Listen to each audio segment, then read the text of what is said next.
I'd like to call to order this meeting of the rescheduled City Council for today is Monday, January 13th, 2025, and this is the meeting rescheduled from December, rescheduled to the 6th, and now rescheduled to tonight. Will the clerk please call the roll? Ms. Wu? Here. Mr. Evans? Here. Ms. Hersey? Here. Ms. Colasetti? Here. Ms. Bishop? Here. Ms. Woken? Mr. Quisenberry? Here. Here. Next item is approval of minutes from the previous meeting, November 25th, 2024, City Council minutes, and December 2nd, 2024, Committee of the Whole public hearing minutes. Is there a motion for approval? So moved. Moved by Mary Alice. Is there a second? Second. Seconded by Chandra. Are there any substantial changes? Okay. All those in favor, please say aye. Aye. All those opposed? That motion passes. There are no additions to the agenda. We have a presentation, which is the 2024 Annual Comprehensive Financial Report. Elizabeth Hannon will introduce this. So we're here to talk about the annual financial report for the fiscal year that ended on June 30th, 2024. And with us, you might recognize Jamie Wilkie, who's a partner with Lauterbach and Amen. It's kind of convenient now that both the township and the city are using Lauterbach. So I want to thank Jamie and her staff, and also the city staff that worked on this audit, because it is there are a lot of hours that go into preparing for this. A couple things I just want to point out.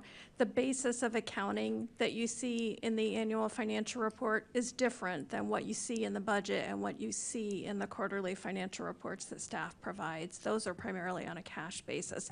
So things are going to look different. Things also look different because the way that the funds are presented and combined for the purpose of this report are also different. So, you know, if you see something that doesn't make sense in the context of what you're used to seeing throughout the year, feel free to ask.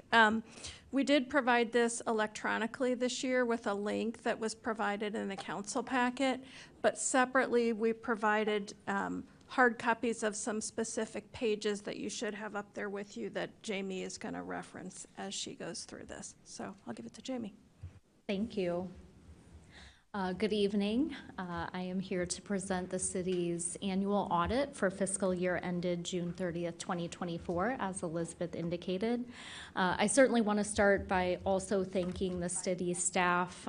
This is a large audit, I will say that.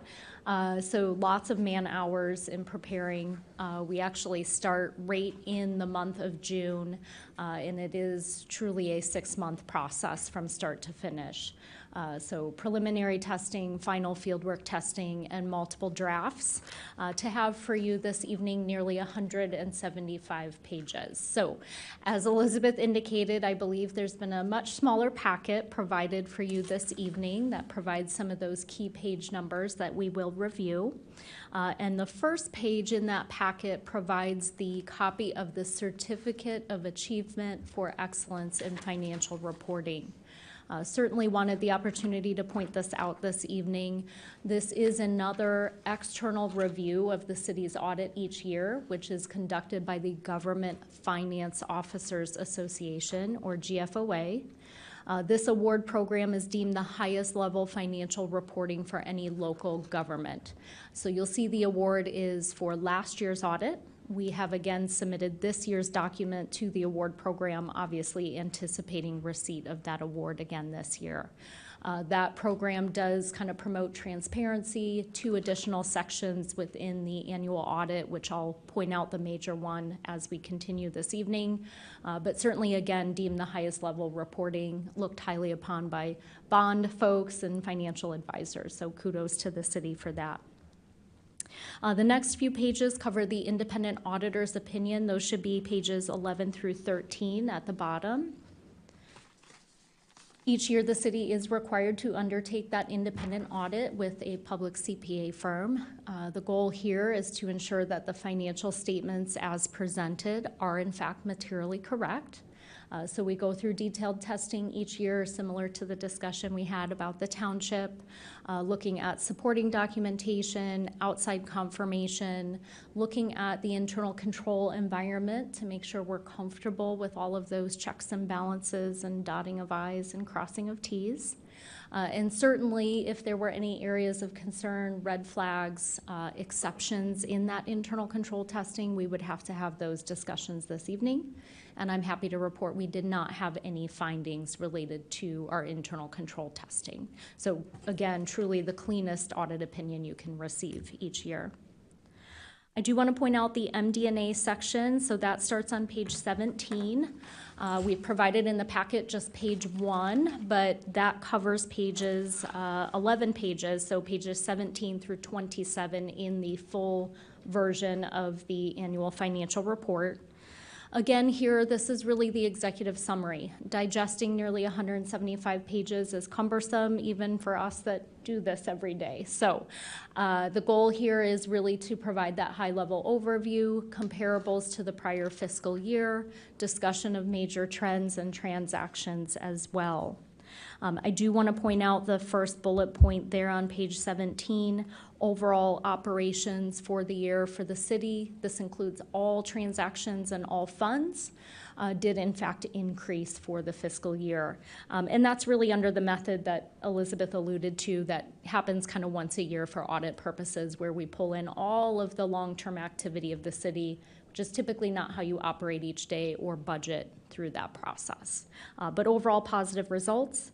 You'll see a bullet point related to the general fund. I just wanted to point out that the general fund ended the year with a 44% reserve.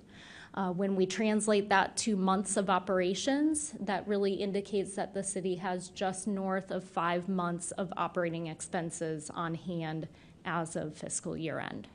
Okay. And then we did provide some details of the general fund from the standpoint of revenue and expenditure, budget, and actual schedule, so you can kind of see the breakdown of those results for the year as well. I was not going to go into any of the numbers detailed this evening, but certainly once we're done with the presentation, we're happy to answer any questions if there are any. And then lastly, you should see a page that indicates the statistical section for the city. This is one of the required sections for the award program that we talked about. I do like to point it out because it's all the way at the back of the report, and unfortunately it breaks my heart, but most people never get there in the audit. But there is a wealth of information presented each year in this section of the document, really providing 10-year trend information for the city.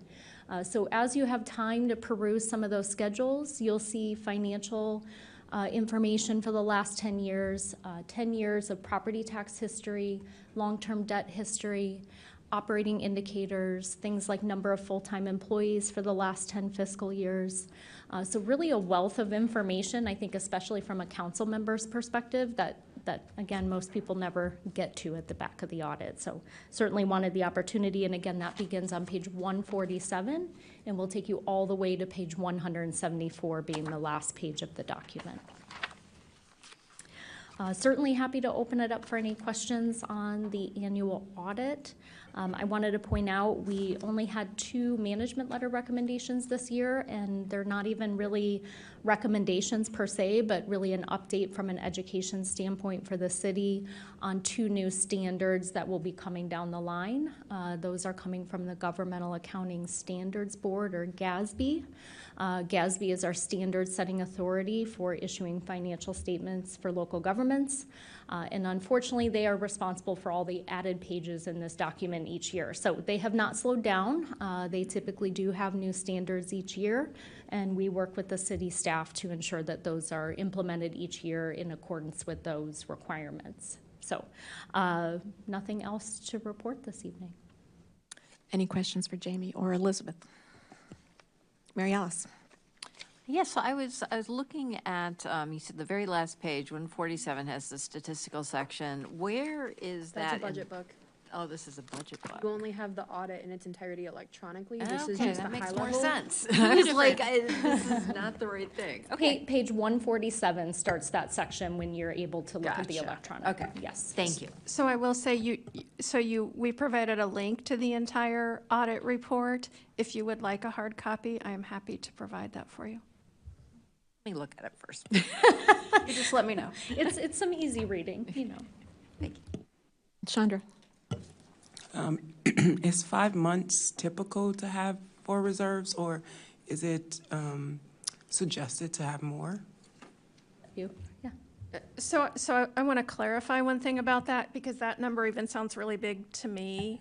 So remember when we talked about the basis of accounting is different and the funds are combined in different ways? When Jamie says general fund, 44% reserves, that includes, I believe, the entire retained risk fund and a couple of other funds as well. So we will be talking in 2 or 3 weeks about the financial forecast, and at that point, we'll get a better fix for budget purposes on how, what we commonly think of as the general fund is tracking. Okay, thanks. Grace? To answer your question, most communities we work with are somewhere in a 3 to 6 month range, tends to be the norm. Grace? Thank you. I had a similar question about the reserves, especially the unallocated part, because I understand I was imagining the retained risk and some others that might come to mind. It looks like that's just like 3.5 million of it, if I'm reading that correctly, out of 35 million unassigned. And I'm guessing this is also bigger than the general fund, right? These are all the total combined funds, because we usually talk with terms of the general fund of a 25% minimum balance, and that's at like 12 million. And this, we're talking about a much larger pot of all the funds.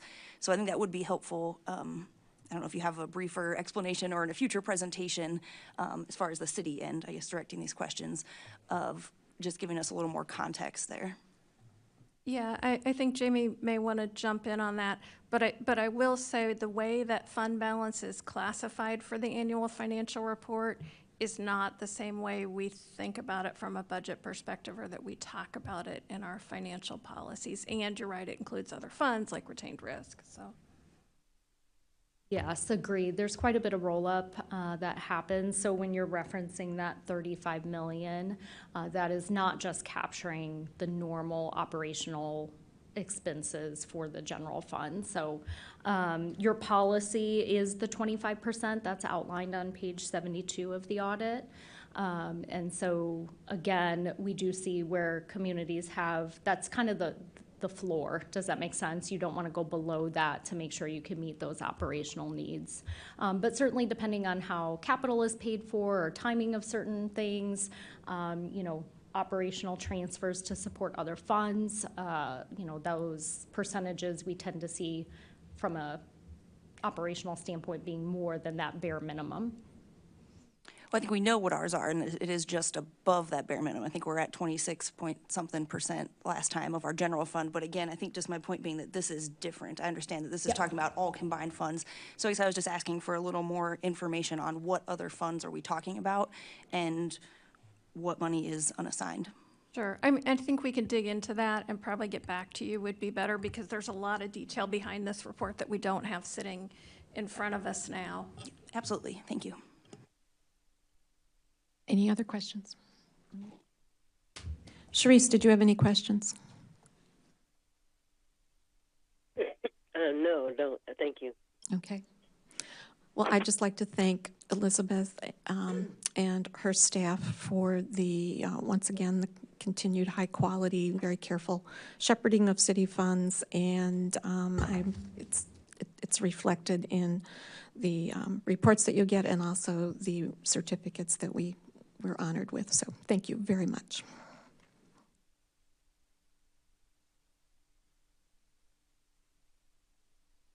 Okay, we'll move on to council input and communication. Jaya. Yeah, I just want to recognize and express my thanks to Deputy Chief Searles for his 27.5 years of service for the city of Urbana. My understanding is his last day in the office was last week. Certainly appreciate all of his leadership, including during his time as the interim chief, and the ways he's really helped the city and our police department specifically, and he will certainly be missed. Grace. Thank you. I would echo a congratulations to Deputy Searles in his retirement and best wishes in the next things. Also wanted to just give an update to council members, highlight that I sent an email, although I've been having email issues all day, maybe others. Hopefully we get IT stuff and the new system back and running. But just wanted to highlight that I have sent an email with an updated proposed police surveillance ordinance that has some updated definitions from the city of Boston that I think address a lot of the concerns that have been brought up so far. So I think that's a positive step in improvements, and if you're willing to take a look and consider that. And I also provided some links of other information and examples of other cities that have passed this and some of their first annual reports on it, which I will include in the memo for the Cal packet. So we'll have that, and it's also in your email already whenever you can access that. Still happy to hear thoughts and continue the discussion at meetings, or if you want to reach out individually as well, feel free. I will be out of town the next couple of weeks, so I hope that there's continued consideration of the changes, and I think we can continue to make improvements. So I hope that there's support to keep it in Cal for continued discussion. Thanks. Thank you. Any other comments? James.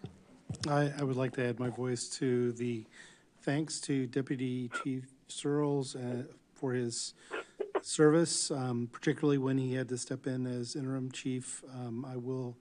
I appreciated the fact that whenever I had questions, he would always engage, and he was willing to talk about possibilities and alternatives, and so I think we'll miss him. He served this city for a long time, and I appreciate it. Okay. Diane? Yes, I know. I apologize. I need to back up. I skipped over public input. We have no one. Is anyone in the audience wish to address the Urbana City Council? Okay. I do have 2 emails that were asked to be read aloud. First is from Elizabeth Powers. My name is Elizabeth Powers. I've lived in Urbana since 1997 and work at the University of Illinois. Over the lengthy period of time I've lived in Urbana, there's been a very obvious deterioration along the Philo Road corridor, the area where I live. This includes a decline in business activity, deteriorating housing, increased thefts and break-ins, and gun violence. There are members of the City Council who've adopted a knee-jerk and fact-free adversarial stance toward any attempts to improve the security of this community. Instead, they engage in fear-mongering. This has resulted in inadequate support for a secure environment for our citizens. The recently hired police chief has been stymied at every turn in his attempts to restore a sufficient police force to just cover the basic security needs of the city. The ordinance under debate tonight, and she was referencing to the surveillance ordinance introduced, moves further toward an extreme micromanagement of every aspect of policing by the council. The ordinance written by council members Wilkin and Colasetti is a collection of hysterical, over-the-top assertions that the sky will fall and Urbana will become a police state if any modern policing methods are adopted. This doomsday screed was written by council members who have zero expertise in civil liberties law or in the technologies under discussion. The city should not adopt a policy that is based on personal beliefs. The fact that there was no consultation with the police chief, who actually has knowledge of how technologies will be implemented, their limitations, and their usefulness, indicates an unwillingness to engage in objective dialogue.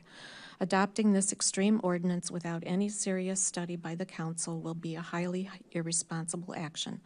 I ask that the City Council reject this ordinance and instead take a serious, factual look at these issues. And then the second email is from Jenny Forster. During the meeting on December 16th, Council and Mayor Marlin discussed police surveillance technology and an ordinance that would require council approval to use police surveillance technology. After hours of public input urging council members to consider the implications of making Urbana a surveillance state, Mayor Marlin proceeded to state she has people tell her every day that they want police surveillance, pushing her personal preference for allowing UPD to spy on its citizens. There were many arbitrary questions put forth by certain council members.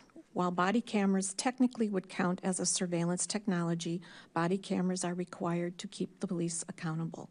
We have seen many instances in recent history where police have abused the fact that there were no recording of arrests or murders they have committed, or purposely switched off their cameras to get rid of evidence before making an unlawful traffic stop, etc. This is not the same as the surveillance technology that will be putting communities in danger. Surveillance technology, when used as police forces typically use it, serves only to protect the upper class and those in charge. It's never used to protect the average citizen. Many speakers at public input brought forth crucial and enlightening information on how police technology was used, but it seems that certain council members and the mayor don't listen to these speakers. If the mayors know so many people who are begging her to allow police surveillance technology, then why are they not showing up for public input? They must not want it that much if they can't even email about it. There's a clear show of representation and support to enact the ordinance that allows city council members to approve or deny technology put forward by the UPD.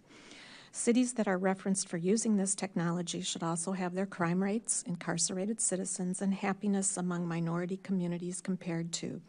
I live in Urbana because it is a welcoming place to all, and I want to keep it that way. I don't want my friends, my kids, my family to fear existing in Urbana. You should not want this either. There was also talk about having to discuss every item the police use and approve or deny technology, which was seen as tedious. Would you not want to put the time and effort into voting on matters that are important to your community? If the council members or the mayor do not wish to put this effort into keeping their community safe and keeping transparency in the PD and the technology they use, then they should not consider being a political figure. Simply put, I do appreciate all the work that the council and the mayor have put into keeping this city safe, but there have been times when certain members of the city do not listen to the citizens who take time out of their day to be able to show up at city council meetings and give their support or lack of support for items on the agenda. I implore all council members and the mayor to reflect on their actions, not only in this instance, but in previous instances where the public was not listened to and votes were made against the wishes of your constituents. And those are the two that have been received for tonight. All right, we'll move on to, we have no unfinished business. I wanted to say something. Go ahead, Sharice. We'll back to council input and communications. I know you had to backtrack and do the public input. I, too, wanted to just say that I will miss Rich Searles. Rich and I became pretty friendly during the time that I've been on city council, and I can always count on him to be very straightforward about his information and opinions and so on and so forth. And I will miss being able to have those conversations with him. So I'm sorry. To be honest, I'm sorry that he's gone. I've expected it. I knew about this for a long time.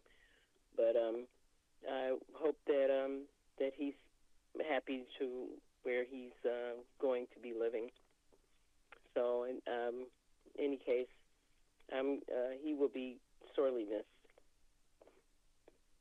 Thank you. Any other comments? Okay, we'll move on to reports of standing committees. Chandra?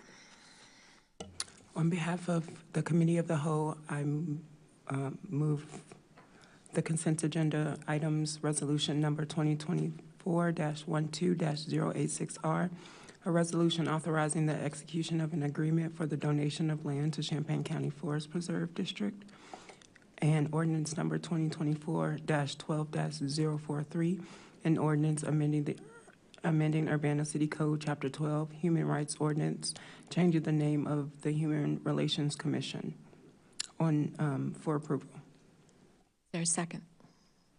Second. Moved by Chandra, seconded by Jaya. Will the clerk please call the roll? Ms. Wu, Yes. Mr. Evans, Yes. Ms. Hersey, Yes. Ms. Colasetti, Yes. Ms. Bishop, Yes. Ms. Wilkin, Yes. Mr. Quisenberry. Yes. That motion passes. Thank you, Chandra. There are no items listed on the regular agenda, no reports from special committees, reports of officers. I do have a couple of announcements.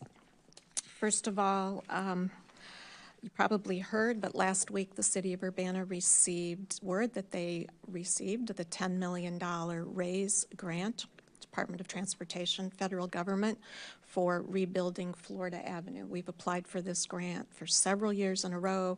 This has been a project, a priority project for Champaign County First. We've lobbied in Washington, and I was just thrilled to get the call from Congresswoman Budzinski last week letting us know that we have the grant. So this will rebuild about 1.3 miles of Florida Avenue from Wright Street on the west to Hillcrest Avenue on the east. And it involves signalized intersections, rebuilding the pavement, and upgrades along the way.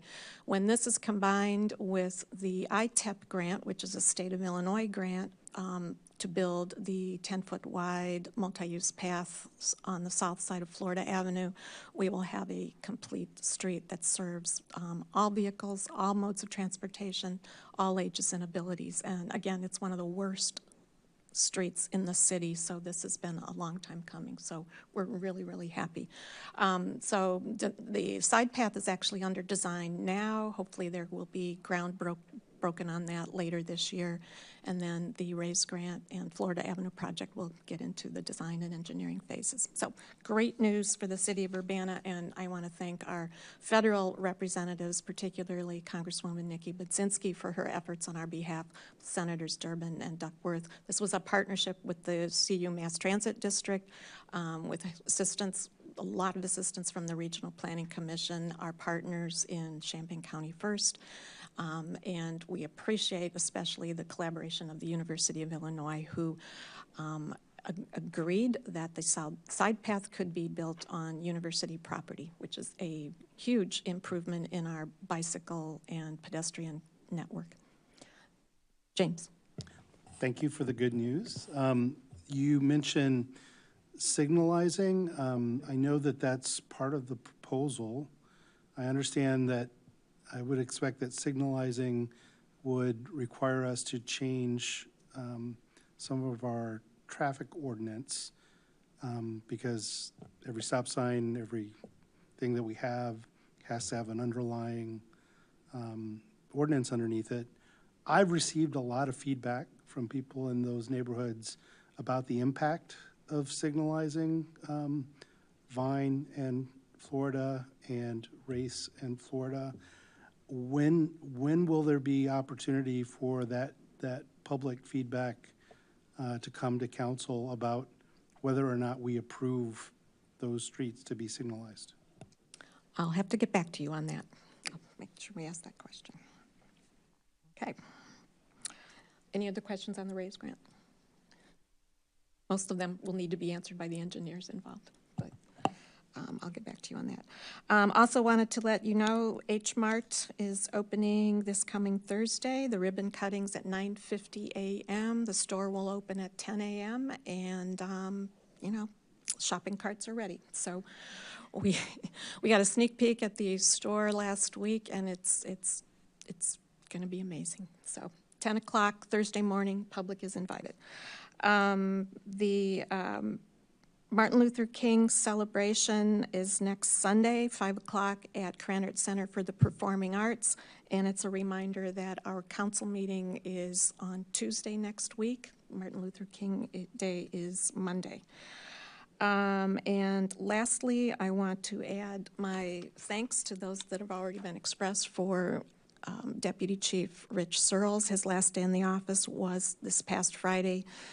His retirement is effective March 1st of this year. Just to highlight some of his contributions to the City of Urbana, he has 27 and a half years of law enforcement experience with our Urbana Police Department. He started as a patrol officer in 1997 and has held various leadership and operational positions since then. He began serving as Deputy Chief of Police in 2019, and I'm particularly grateful for his service as Interim Chief of Police from April 2022 to July of 2023. He also contributed mightily to the profession at the state and national levels. He was an adjunct instructor at the U of I Police Training Institute. He taught various subjects to police officer recruits from across the state of Illinois. He's been a peer reviewer, subject matter expert for the U.S. Department of Justice's Community-Oriented Policing Services. And he's had 2 terms as the Police Investigative Operations Committee for the International Association of Chiefs of Police. On a practical note, I sincerely appreciated the extensive institutional knowledge of our community, knowledge of the people in our community, and the history. And if I ever had a question about who's this or what happened then, you know, he just had a incredible memory of events and context for things that are happening in the city. And that's the kind of thing that you build up over just years and years and years of experience and dedication on the job. So that's one of the things I will miss most with his departure is that knowledge and experience and the context that he was able to provide. So I wish him well in the next venture in his life. Texas is in the future, and we just really, truly appreciate everything Rich has done for the city of Urbana. And that's all I have as far as announcements. So we will move on to 2 discussion items. The first is a potential extension of the intergovernmental agreement between the city of Urbana, the Housing Authority of Champaign County, and this is related to properties at Washington and Learman Avenues, and our grants manager, Braden Belcher, will lead this discussion.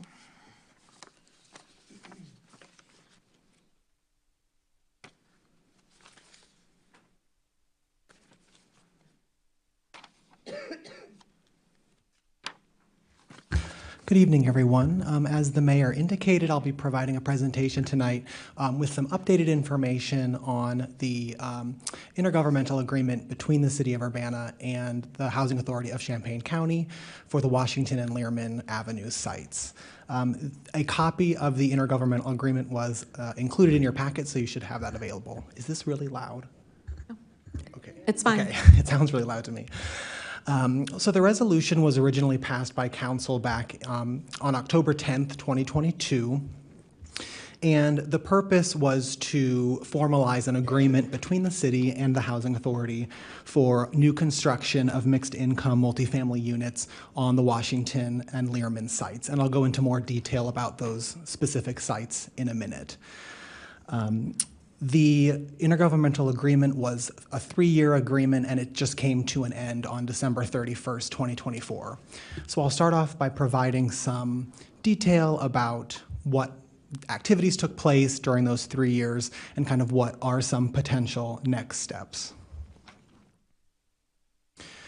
So after the intergovernmental agreement was executed with Housing Authority, the city held a public hearing on December 1st, 2022 to gain citizen input on a potential housing development on those 2 sites in Urbana and to get just information from the community about what they want to see there and if there was a development, what they would want it to look like and what amenities they would want in their neighborhood. In early 2023, the city and the Housing Authority entered into a partnership with an affordable housing developer, North Point Development Corporation, to put together a proposal to apply for a low-income housing tax credit proposal from the Illinois Housing Development Authority. That application was not selected by IDA for funding, so that project did not move forward at the time. However, since then, city staff, including the Housing Authority and Regional Planning Commission, meet regularly to discuss this site and for a potential project at this site. The most recent update back in November, right before the holidays, we met with an architecture firm that the Housing Authority has contracted with to develop a proof of concept for what could be developed there in terms of affordable housing. So that's the most recent development. The discussion was very high level. Again, just what is the vision for that site? Obviously, there would be a very long process into the future to determine, again, what are neighborhood needs, what is the community feedback, and also what's the housing needs specifically in Champaign County? What's the gap that this project would need to address?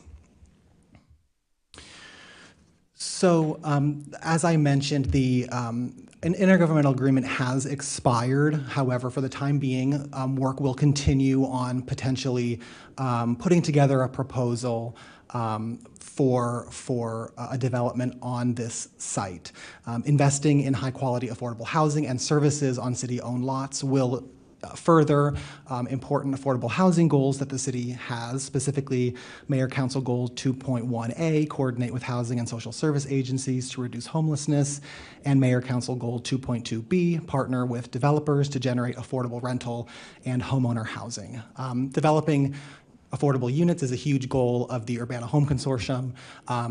We have HUD funding set aside specifically for this purpose. So this is a big goal that we have indicated in our programs. And just the need, we know that locally there continues to be a lack of housing options for very low income households, which would be households at or below 50% of the area median income. So this could potentially provide dedicated permanently affordable units for that demographic, which is in need. So I'll talk briefly about the sites. It's called the redevelopment site. It's two separate plots you see there. So just to provide some refresher on these, the city does own both of these lots. The Washington lot was purchased to support the city's affordable housing projects, and that is spelled out specifically in Ordinance 2012-01006. The Learman lot, the larger lot to the south down Learman Avenue, that lot was donated to the city. It is the former site of affordable housing. The Urbana Townhomes was a development many years ago that I believe was condemned and torn down. And then the lot was donated to the city to be used for affordable housing.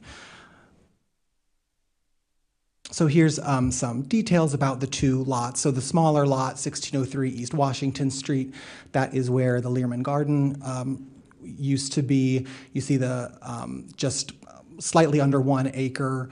And then the larger lot, the 101 South Learman Avenue, is the larger lot.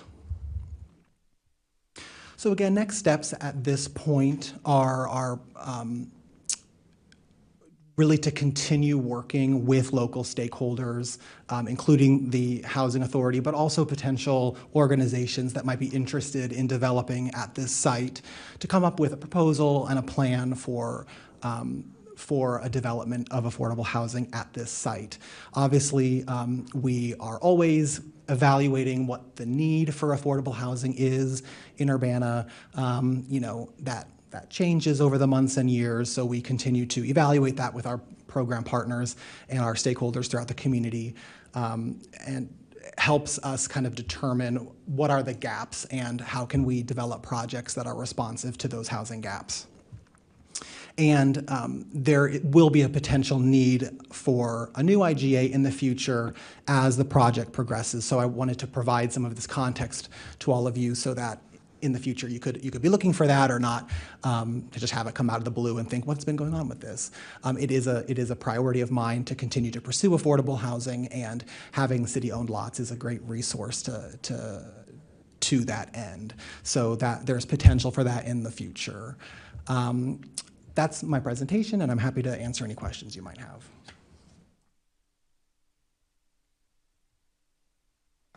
Start over here, and we'll work our way that way. Mary Alice. So I remember when North Point was applied for he came here and gave us some ideas of what his vision was. Is that corporation completely out now that they didn't get that, or are they willing to reapply? As of now, they are not. They're not interested. So the low income housing tax credit every year, it's like an annual cycle. They indicated that they were interested in potentially coming back in the future, but they had some other priorities that they were focusing on. As of right now, the Housing Authority is interested in serving as the developer. So rather than having a third party out-of-town developer, Housing Authority would actually be developing the property and then serving as the property manager long-term, potentially in partnership with other service provider organizations as well. But the way, the kind of the current plan would be that Housing Authority, they are interested, and so that would probably be the most likely path going forward. All right, thank you. I think Grace had a question. No, go ahead, Chris. We'll just. Thanks, Braden. Who's the architecture firm that you're now working with? That is a great question, and it has slipped my mind.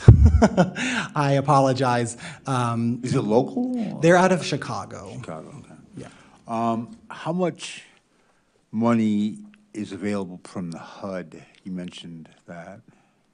Yeah, so there is a pot of money. It could depend on kind of what the final plan looks like and what other resources. I'm always applying for other grants to help supplement the resources that we have locally.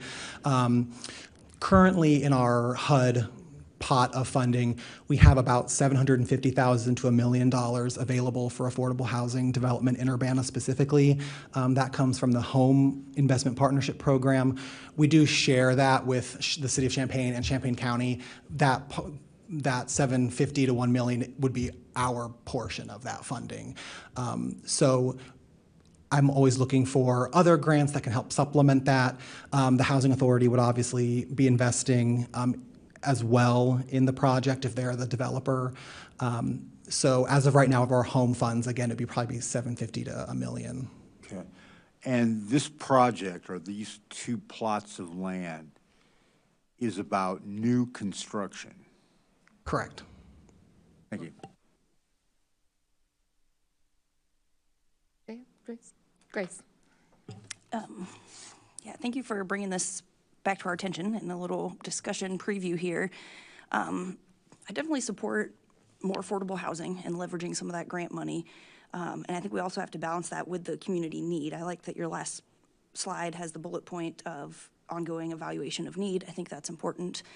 I'd be curious if you have any notes on the December 1st, 2022, what public input, because I believe I was at that and every other opportunity for public input that we had on this, and there was a lot of opposition, and not a single person said that what they wanted with these spaces was housing.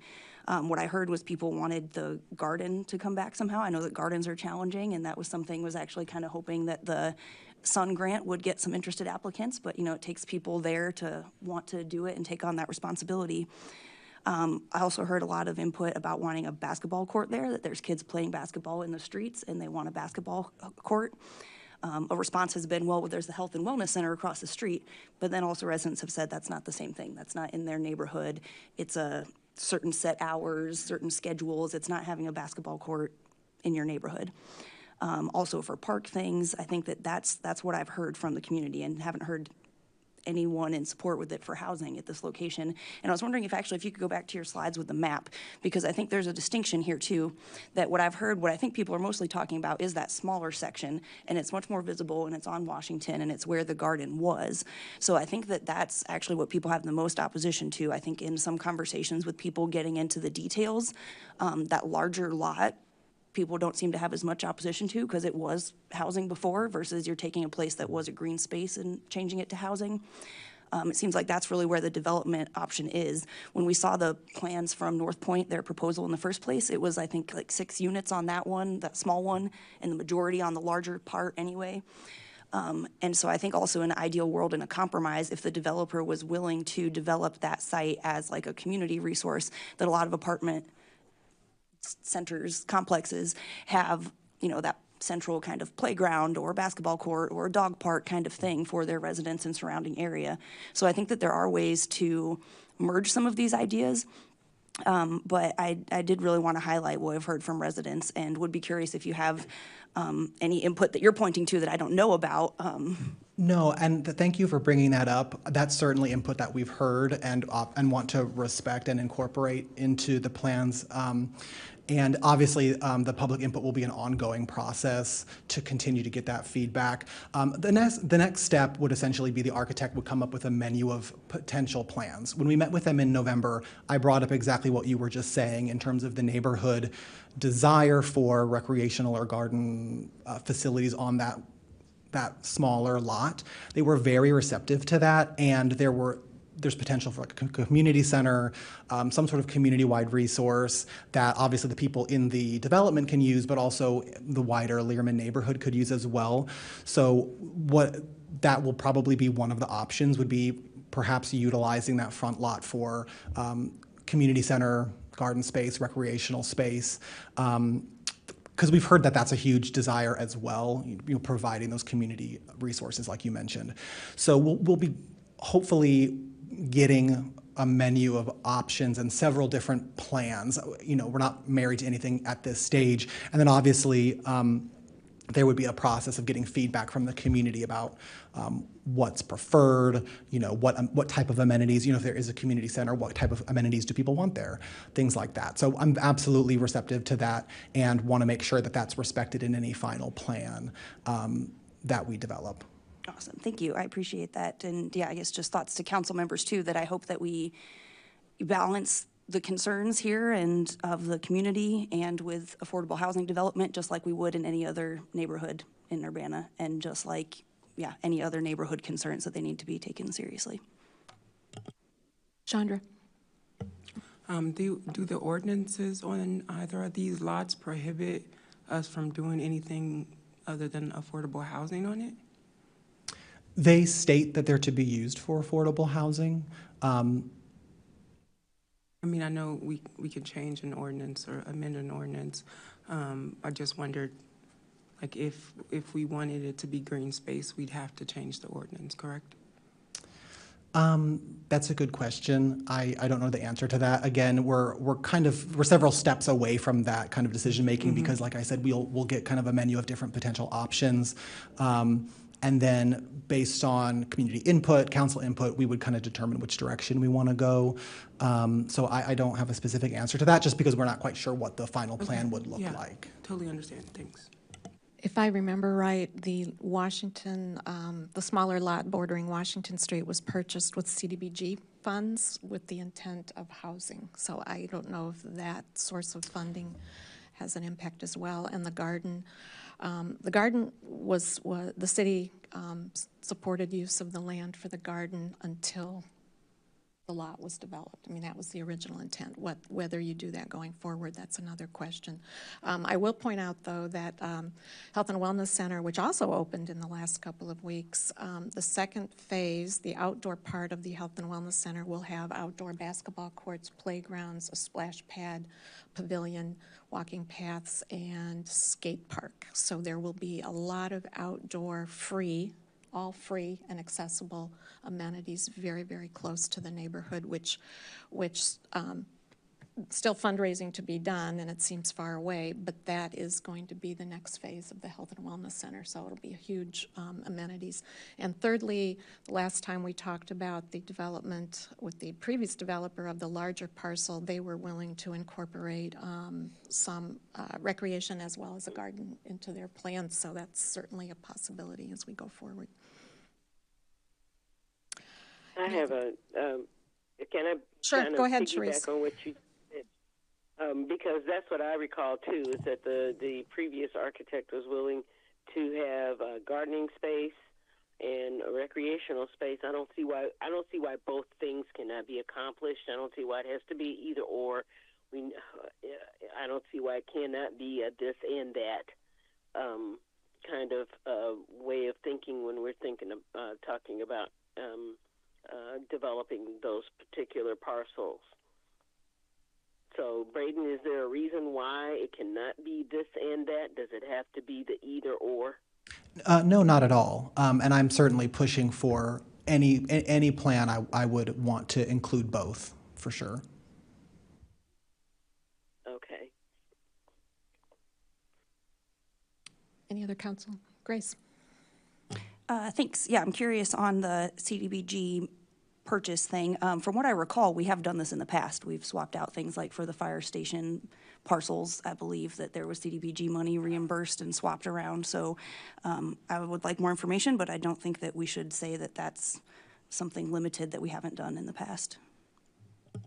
I think it's early. No one's saying that. It's just that's what happened historically. Okay.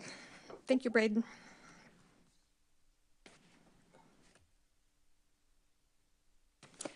And the last discussion item is feedback from the City Council on the alternative task force facilitator RFP. And Will Kolchowski is here. The council, this was included in the packet this week, and you also received this several weeks ago. And basically, we are looking for feedback and input.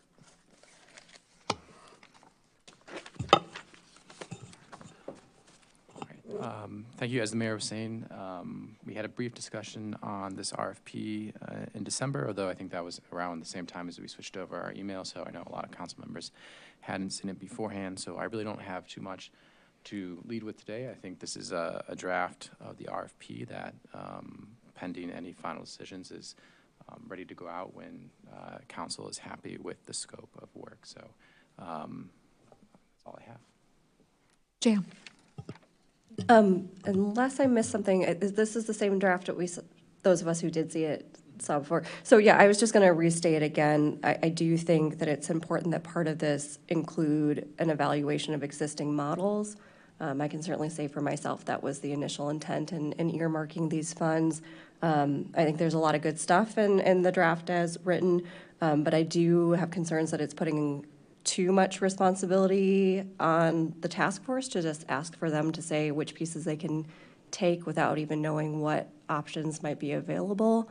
And I think it would be more appropriate for the council to be able to view, you know, what's already out there, what might be working, what could we potentially modify based on the capacity and skills and ability of our community. Can I clarify, are you looking for evaluation of existing services and models locally, or would you want an overview, a literature review type of? I was imagining something more like either a lit review or looking at, you know, I almost hate to break this up because it's the one everyone brings up, but not just Cahoots, but like who else is doing alternate response, work. Right.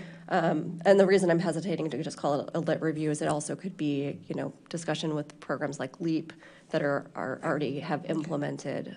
Lit review and a program review. Yep. Okay. Mary Alice. I have two nitpicky things and then one broader thing, so I'll bring up the nitpicky ones. The first one is as we hear whenever there's a presentation from the police department, there's always a distinction between sworn police officers and not sworn.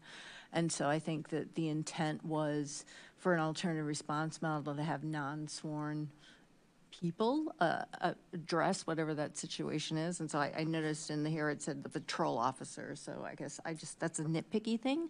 The other nitpicky Excuse thing. me, what page can you say? I don't know. I can send it to you. Okay. Which page it's on. And then the second thing is that now that I've moved everything, sorry, where'd it go?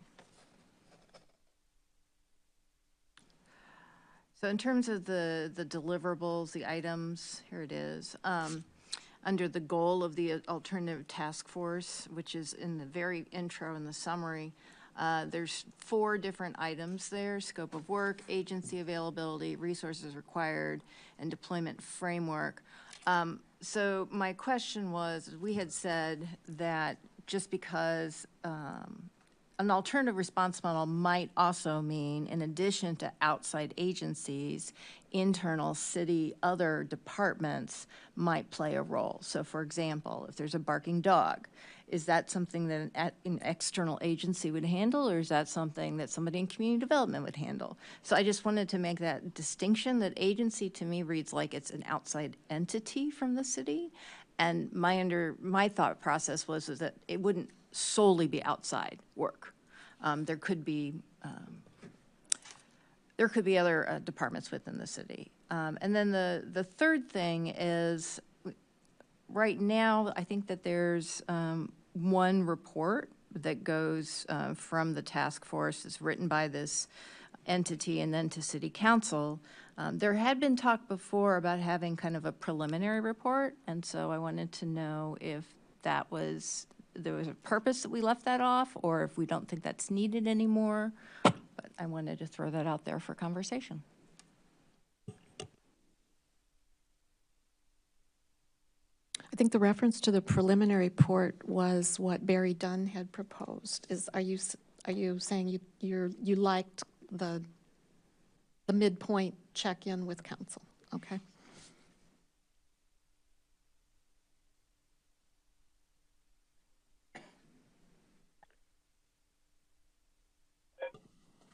Grace. I'm sorry. Are you finished? Anything else? They can go. I have another question. Yeah, thanks for the update on this, Will, and for more thoughts on it. I can also send you some of my written up document if you're interested, if you don't catch some of these, Will. But I would propose that in some of the places where we state like a number of hours or meetings, that we make it at least, like at least 12 hours of meeting, at least 2 community meetings. And I think those are the main instances I saw that. So that was on, oh gosh, page 10. I'm looking at the January 6th Cal packet. That didn't happen because that's the one that I downloaded. The numbers are going to be off. I can send you something. Okay, okay, it is 12 hours, the page 9, and then 2 community meetings is page 10. Cool, we're on the same numbers. Okay, awesome. Also on page 9, on the deliverables, for the, I don't know, where it says deliverables there, that they provide those things, setting up the meetings, agendas, topics. We could just add like in coordination with the task force. That, they should be coordinating people's schedules rather than like, we're meeting this time. If you can't be there, you're square. So coordinating with the task force on scheduling meetings. I appreciated the points about city support in coordinating stuff and having the clerk and project manager and other staff on there, and hope that goes well for everyone. And then another bigger picture question kind of point is who is the task force and this facilitator delivering to? Because I think with Barry Dunn, there was kind of a filter, it seemed, through city executive. And so that information in some of the original versions and drafts and recommendations from Barry Dunn aren't publicly accessible, and a lot are all redacted from FOIA requests as being a draft. And so I think it would be an important point of who are they presenting to, and I would propose that the facilitator provide their original proposals and drafts and everything directly to the task force, and those be made part of the public task force process.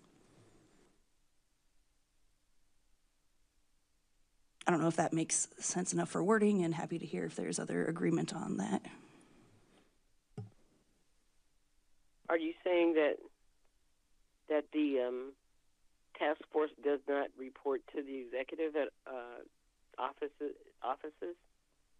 No, I would propose that the facilitator, when they're giving their report for like their review of previous models and their draft of their final report, that they present those directly to the task force and be made public,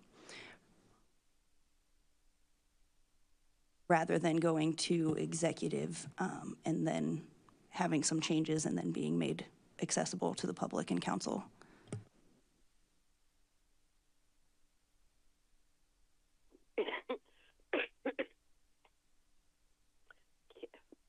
I guess what I want to try to understand is if they do their report to the city council, isn't I mean, if they, or however that gets done, isn't that the same thing as public? And it just be made available online for anybody who wants to download it? I think my distinction here is the drafting process and having a transparent process for the original drafts that are proposed.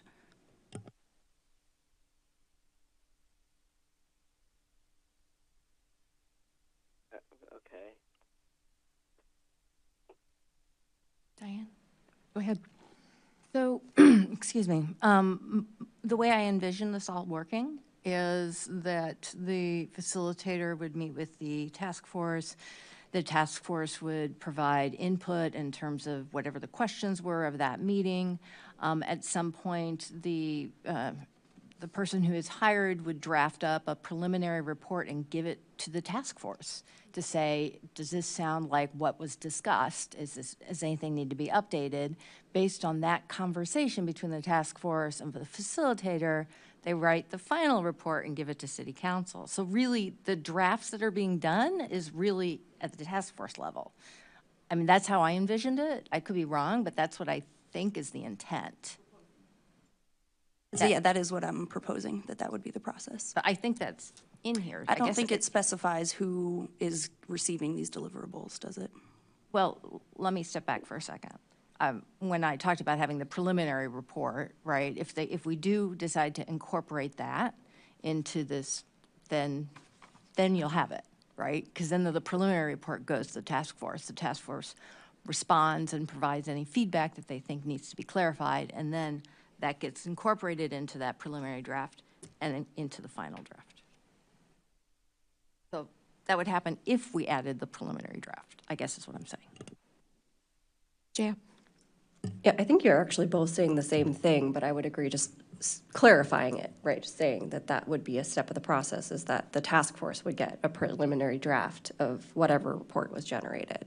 Just making that very clear.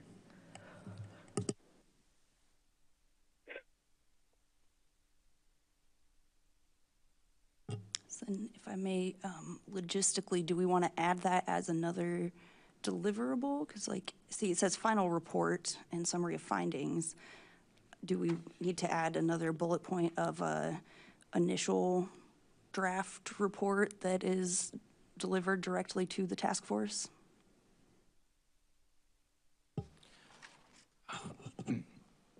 You could put it in the deliverable section, or you could put it in the task section. I suppose it depends on how formal the task force review is. If it's the task force making a formal review and formal recommendation, then that would probably be deliverable. If it's more of a discussion, I think that'd probably be more appropriate for as a task. I think one thing to think about as far as what I thought about when I was writing this, as far as the task force review goes, is if we're talking about outside agencies providing services, some of those agencies might be on the task force. So having the task force be assertive and this is how we do it, I think, those are potential people who would be receiving those contracts. So having a less formal final review and having the final draft be delivered to council for council's consideration was kind of something why there wasn't a draft report for the task force to develop in that first draft. But that's just something to be aware of as we think about that.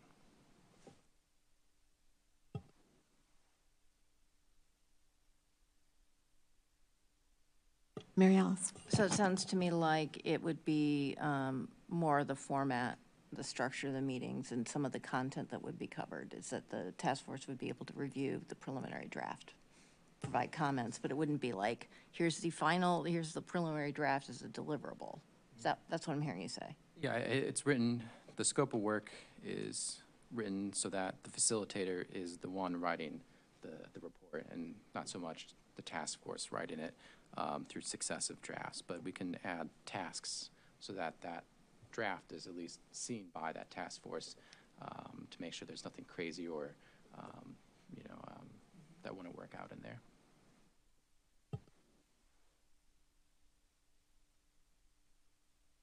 Grace? I was going to change to a different point, so I don't know if you had something still on this one. No. Okay. I just had a question about the evaluation criteria. Is that what we're planning on using on page 16 there? I'm just wondering about no scoring method or weight, or I'm just not familiar how you would use this scoring method. Yeah, a little bit of that is the artifact of, it's an online portal, and then when you print it out, the formatting is a little weird. There's no set scoring or weight ahead of time. the way we talk about it is just, it's an overall evaluation of the proposal, kind of using these 4 factors. You know, in the system, you can assign weights, but when we do RFPs, the weights aren't necessarily determinative. So as opposed to spending too much time trying to figure out if, one scoring is, 1.5, the other one's 1.25, you can kind of get lost in the weeds of trying to get too specific on the weights. So they're just kind of the 4 criteria that we look at as we go through, not specific weights assigned.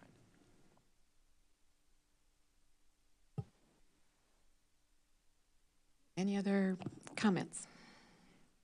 Mary Alice? Is it realistic that they would be submitting one by the end of January? All the dates are out of date. Okay, all right, just wanted to be sure. Grace? Thanks. And then I was just wondering, what's our next process here? Like, is this our last kind of touch point before you make the updates we've discussed and release it? Or would there be a follow-up discussion or vote before it's released? That's up to the city council of the process they want to take. I personally would like to see one more version that has the updates that we've discussed. Can they be available by committee of the whole next week? I think so. I think the one that there's been a little bit of talk about, but I don't know if I have a concrete idea of how it'd be written, would be the review of alternative models. There is a very brief review in the Barry Dunn, the second report that they did. They had a few pages that talk about it, and I think Appendix B has a list of a half a dozen or dozen. So that we do have a small list of alternatives to go off of. I'm wondering how robust do we want it? And then when it comes to a literature review, is it identifying things that exist? Is the facilitator expected to kind of provide some commentary on what's good or what's bad or what might be appropriate for Urbana? So I think understanding what we're asking for that would be helpful. Well, I can only speak for myself and the initial intent, this came out of a proposal for a co-response model, and I wanted to know what else was out there, right? Like why would we pick one particular model versus another? So, yeah, we have some from Barry Dunn, but they didn't really look at anything that wasn't outside, that, couldn't live outside of the police department. And now we seem to be asking our community partners to take on a lot of this work, which in full transparency, I have a lot of questions of how that would even work.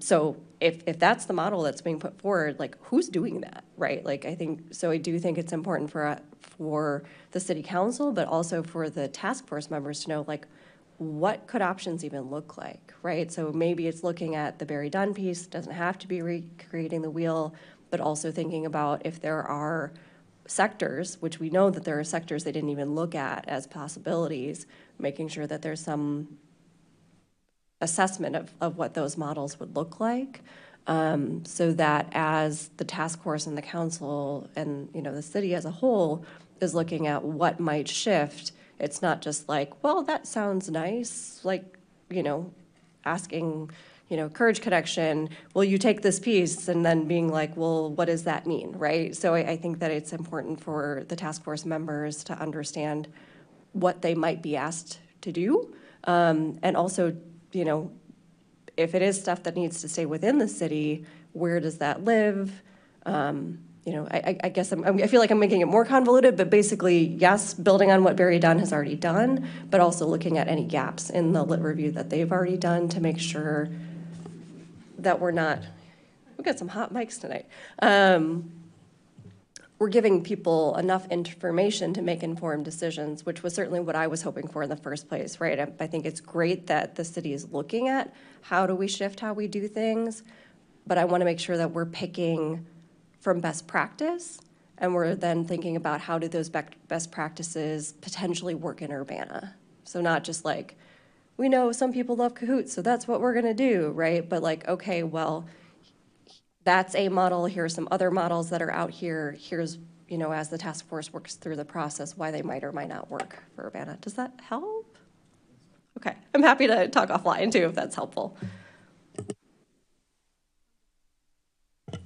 Yeah, just to sort of follow up with what Jaya said, looking at models that work in similar sized towns as us, looking at models that use non-sworn officers, looking at models that, you know, kind of encapsulates everything that we've sort of talked about.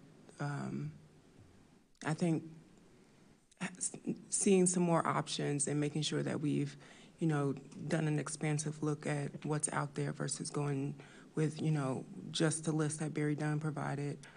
It could be a start, but just making sure that we can like look throughout the country.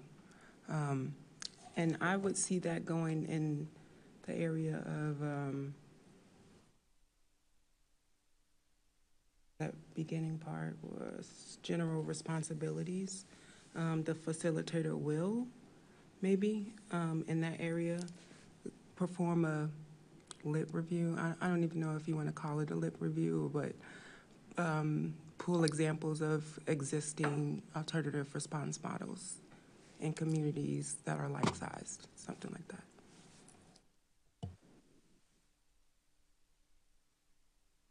Could you repeat what section you said, Chandra? Sorry, or where? It's in that scope of work at the end, it's number 4, under in general general. responsibilities.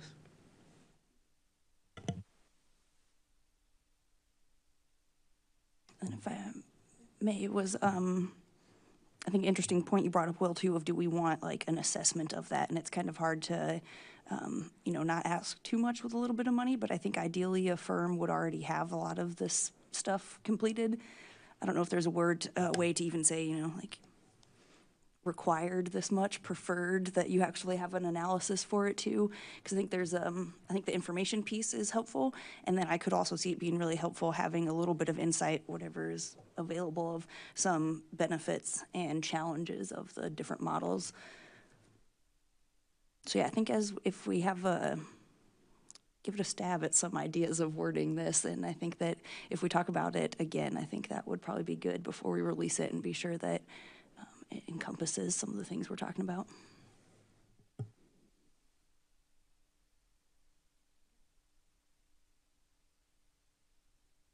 Any other suggestions for language? I think pretty good guidance here. Okay. Thank you. Thank you.